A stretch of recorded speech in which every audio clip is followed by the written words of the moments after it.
Hello everyone, welcome back to the channel. In today's video, I'm going to show you exactly how to fix the Xbox error 0X87E10011. So first of all, you need to try restarting your console. For that, you just have to simply press the power button or this Xbox button on your Xbox.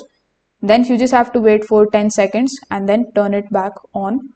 This is going to clear the temporary glitches that often cause this error. Now, if you are using a disk, just make sure that it is clean and properly inserted.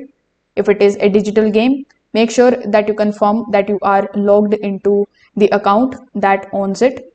Now, you can also go to your profile. Then in your profile, you can look for the option of sign out. Then you can try signing back in.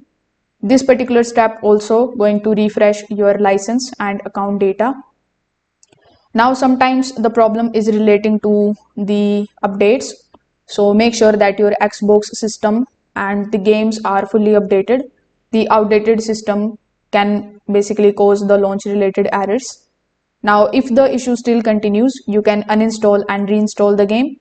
This also fixes the corrupted game files that may be causing the error. If this video helped you out, make sure that you like this video and subscribe to the channel. Thanks for watching.